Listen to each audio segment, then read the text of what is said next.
And what's up, everybody? Welcome back to the channel. It is your boy Cheap Ludes, and I'm back with another market video. So every single week I talk about the market at least once or twice, so here we are to talk about it again because Flash 7 has kind of destroyed the market. It's crazy. So if you like market tip videos and stuff like that, man, drop a sub to the channel. Other YouTuber stuff, I'm not going to go all crazy with the YouTuber boys today.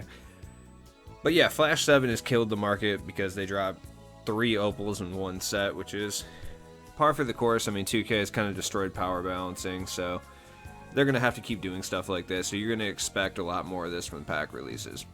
Now, I'm going to talk about XP for a second, so skip forward for like a minute if you don't care.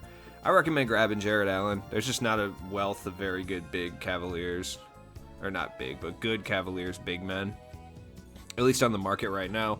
So having a free one that you can run off the bench in a spotlight sim situation is pretty good. Plus, altogether, he's a pretty solid card in general. So, other than that, we're getting a lot of XP because it's a shortened season. Like, I'm already a level 31, and we're a week and like 2 days in already. So, you know, everybody should have a pretty equal opportunity to get David Robinson. I mean, there's still 25 days left in the season. I'm already a level 31. Like, everyone should be able to get D-Rob, and he'll probably be one of the better centers in the game, though I understand a lot of people not wanting to grind for him. So, Dirk Nowitzki. I like Dirk a lot, but realistically, I see a lot of content creators going crazy about him and Jokic. They're not as good as AD. I think AD is still a little bit better. Steve Nash is criminally underrated, though. I will say that there is not a point guard in the game that you can get for the price of Steve Nash that is as good as Steve Nash. I get it, we're at that point in 2K that happens, you know, not every single year, but since they introduced position locks, where big point guards are starting to be the meta, so little point guards, regardless how good they are and how effective they can be on a team, start to get overlooked. Steve Nash is one of those such point guards. 98 speed, he's got 95 driving dunk. Yeah, I know you never thought you'd see Steve Nash dunking the basketball, but here we are. Excellent tendencies, great badges, he's got Hall of Fame clamps, Heart Crusher, Intimidator. He plays excellent defense. Still wonderful. If you're in need of a point guard, man, go pick him up. To all my Melo fans out there, hold tight, your time is coming. Melo will be pretty cheap in the next coming weeks. We're going to start to get a lot more wings, and Melo's price is going to dip because of it. People are going to panic sell them all. We already seen that happen with Kyrie. Like, Kyrie was one of the best point guards in the game for a second, and then literally like 2 days. And then he's already buy it now. With that being said, I think Steve Nash is still a better value point guard than Kyrie. You can make a case that either one's better than the other one. I'm not going to sit here and tell you which one's better. It's personal preference, but Steve Nash you can legitimately get for 30k. A pink diamond glitch card with near perfect stats for 30k. You may be saying to yourself, why is this happening? A, because these packs are hitting a little bit more than normal, I guess. Doesn't mean they're good, but people are ripping them trying to get these 3 big opal guys, so that and just hype. There's no hype built around Steve Nash, so because he's not typically a good card in 2K, but this card is. All the Flash guys are going to be at least a tiny bit cheaper right now because all the Flash packs are unlimited. And honestly, the odds on the limited Flash packs seem to be a little bit better. I've opened like 4 of them, and I've pulled a card from the set every single time. So maybe I'm just having really good luck. Let me know in the comments down below how that's been happening for you. I don't know. Malik Sealy. Now, I know I caught some flack in my last video for saying this dude was definitely overhyped, and I stand firm on that statement. He's a very good card, and honestly, for 30k, there's not a wing in the game you can pick up that's as good as him. But just the amount of hype, I don't know if it was to inflate the market or what that was. I mean, he's a great card, do not get me wrong, but is he as good as this Opal Kawhi Leonard? No. Could you pass with Malik Sealy? Yeah, of course, for sure, but like, arguably Kawhi's better. It doesn't matter, though. I mean, you can make the case for either of them. It's just which one's jump shot you prefer. The only thing Malik Sealy needs is flexible. Other than that, he's a perfect card, though. I use him. He's good. Like I said, all the Flash cards are cheaper. My man Jay Crossover is out here pretty bottom of the barrel cheap. And if you're someone like me who likes to make all-time teams for all the squads, these are great times to buy cards because the price on a lot of them are down because people just pull them in a pack and they're like, oh, this card's not meta, or this card's old, so I'm just going to sell it for whatever it's going for. And the price crashes. That being said, Glenn Rice is still an incredibly good card. especially for his price of around 10K. Like that, he's still really good. Got a really nice jump shot, great player build. I know a lot of people don't like him, but if you have been curious about this card, worst case scenario, you grab him for 10,000 after go put him back up for 10,000 and lose 1,000 MT on a rental. It's not a big deal. Same with Rudy Fernandez. Rudy Fernandez, granted, is outdated and kind of old at this point. Still a very effective card with that Curry jump shot for 10K. Bargnani, you can get Bargnani for like 7 to 10K, and I promise this is accurate. There's not a center in this game that's as good as Bargnani for that price. Dino, when he was that cheap for like that weekend, was probably the only better option, but Bargnani's not great defensively, but he's just not fast. I mean, if you put clamps on him, he can still clamp people up a little bit. He can grab boards. He can shoot really well. His jump shot's weird to time. It's a little slow, but if you use the Ruby Bargnani a lot, it's the exact same. So you'll be kind of used to it. Other than that, he's a really good center. He rebounds really well. Like, he's a sneaky good rebounder. You look at his defensive stats and stuff, and you think, oh, he's slow, he's trash or whatever, but he still has a huge player build, and he grabs an absurd amount of rebounds. Like, I can't tell you how annoyed I've become running limited, getting out-rebounded by Bargnani when I have Moses Malone. Super annoying. Thurl Bailey is chilling in price, and I think he'll just continue to just hang out at this exact same 15K price range for like a while. Same with all those diamond guys, really. Ronald Murray, though, he's really, really good. And shout out to everyone who commented, the surprise that I didn't know who this guy was. I actually do vaguely remember this guy. I just had no idea what his name was, but I vaguely remember this Supersonics guy. He's a great card, but at the end of the day, all the hype videos have come up around him. So his price has kind of gone up. I want to say it's above 3K now. Like, Friday, he was going for 2K. But I think he's going for even more at this point. I'm just going to type in Flash 7 and go to like 3K and see if anything pops up.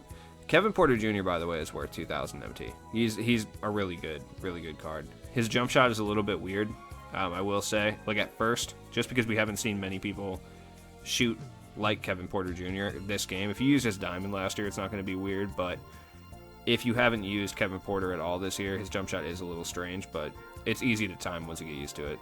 So let's see what Ronald Murray's going for. I'm not going to spend too much time on Kevin Porter Jr. Like, he's fire. He has an afro. He threw a bowl of soup at somebody. Like, all things considered, worth 2,000.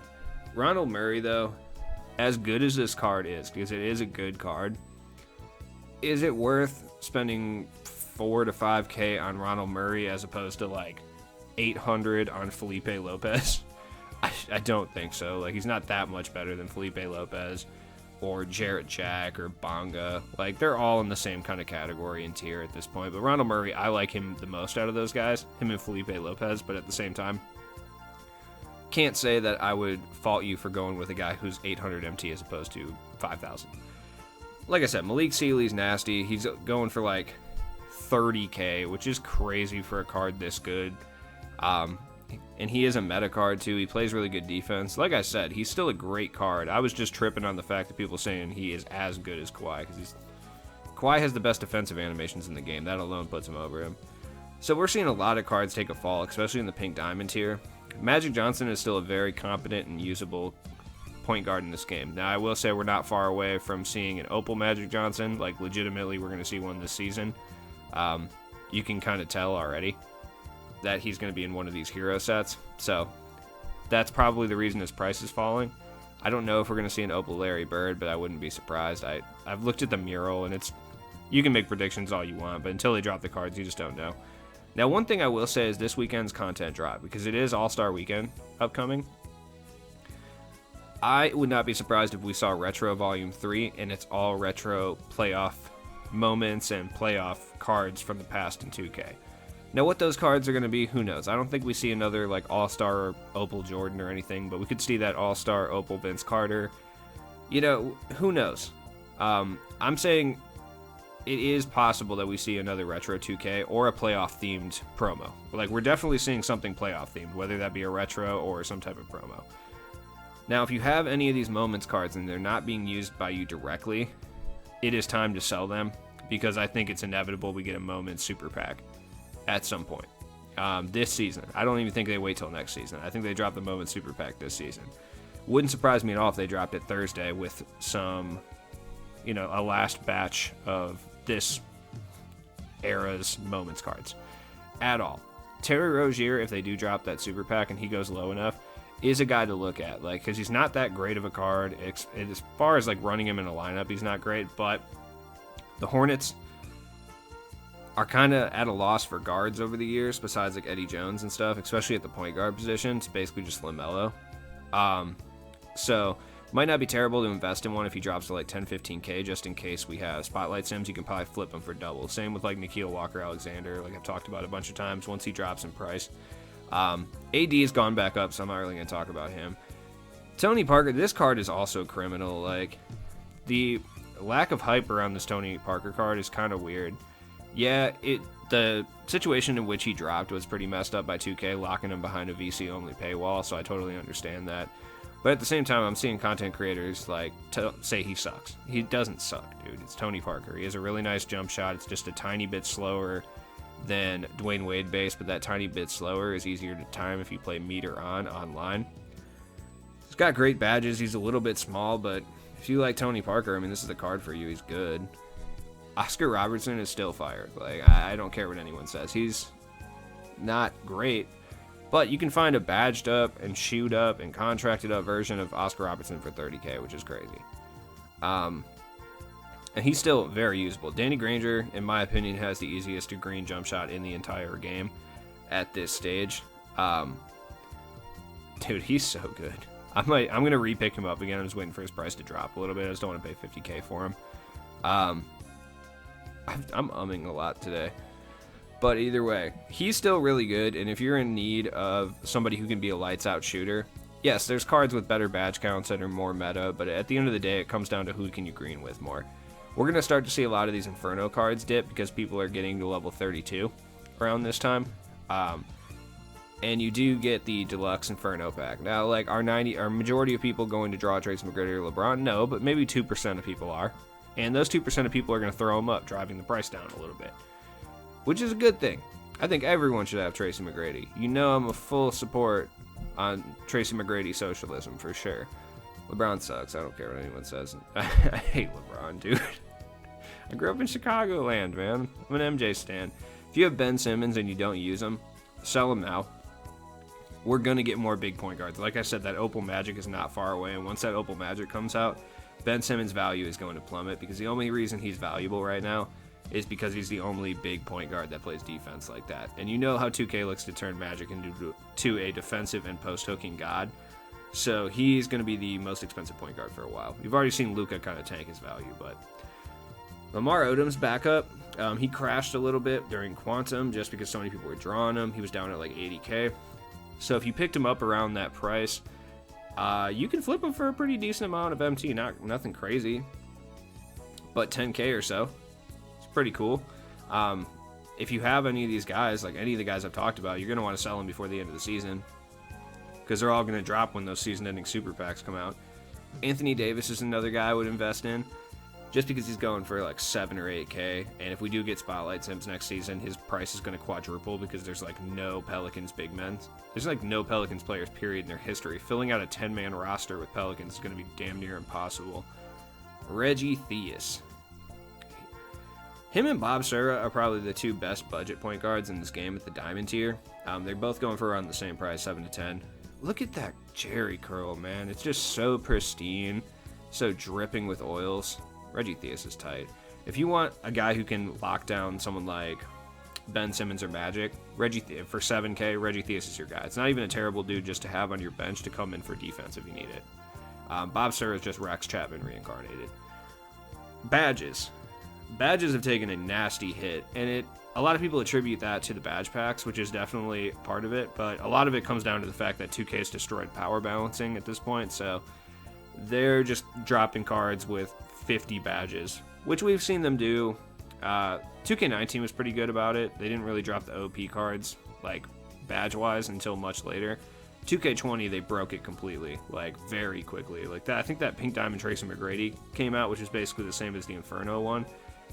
In, like, December of last year? Yeah, like, December of 2K20, I think. Lamar Odom came out around then, too, and he had, like, a ridiculous amount of badges. Flexible is really the only one that's still expensive as of right now, and that's just because a lot of cards aren't going to have flexible. That's going to be the new badge that's not on a lot of cards. That may be like, I thought some post badges would be expensive, but most of the post guys have the post badges, so it doesn't really matter. But you could see an uptick if we do get a Magic and he doesn't have post badges. You could see an uptick in some of those prices, so it's not like a terrible thing to invest in. Because if we do get that big point guard that has a 96 post fade but doesn't have deep hooks or something, you're going to see those badges, or deep fades, you're going to see them explode. Hot Zone Hunter, Flexible, those are the badges that are going to get left off of cards, at least for shooters. So if you have them, I would just hold firm on those. Flexible you can sell now because the price really isn't going to change. It's going to be between 7 to 12K all the time. Corner Specialist is another one. People just love to badge cards up no matter what. Even if a point guard doesn't have corner, it's the only badge that you can add that would do anything. They'll put it on there. But, I mean, the market, like I said, it's weird. When it comes to the exchange, we're still seeing the exchange affect the market a little bit, so you're going to want to sell some of these cards because halfway through the season, no one cares about the exchange. This Lou Hudson's exchange is crazy. That's the amount of stuff they want you to dump in there is nuts. Same with this Larry Bird. Like, he's not even that good. Tell me I got to give you 7 Celtics players, 2 Ruby Celtics players. You could see the Ruby Celtics guys go up. But I really don't think so. I've looked into Jaylen Brown a lot, and he's still going for a little bit more. But these guys are where it's at, the Bucks guys. Because there's only 4 Emerald Bucks players in the entire game that are auctionable. Eric Bledsoe, who is going for about 14K. So if you have any season or Series 1 packs, I would rip them just on the off chance you get them. Drew Holiday is going for 7K. Just because that exchange for Chris Middleton. Chris Middleton's a relatively popular card. Everyone knows he's going to get a duo with Giannis at some point. Ricky Pierce, there's not even any Ricky Pierces up there. So that's 3 out of the 4, and the other one's Emerald Thon Maker. I really regret locking Ricky Pierce in. I was watching him go for like 20K, and that just hurts my soul. But Thon Maker's going for about 7K. Is that one 4,900? Yeah, I'll pick it up. Throw it up for 6,000. Who cares? We'll see if we can make some MT on that. But yeah, if you have any of those Bucks guys, I would put them up for right under what all the rest of them are going for. I bet they'll get bought. I promise they will. Just because if they're one Emerald Bucks player away from a Diamond Chris Middleton, it's actually relatively pretty good. They're going to do it. They're going to pull the trigger on that. So it's ended up being worthwhile. Anyways, guys, as always, it's been your boy Cheap Ludes. Comment down below what you want to see tonight. I am starting the tier list for the end of February here in the next couple days. Might start them tonight, might start them tomorrow, I'm not sure, but I also was thinking about doing a light stream tonight, jumping on playing some TTO and some Limited. If you're interested in that, comment down below. As always, check the description for all my stuff. We got a new podcast episode out, and I'll be back with more.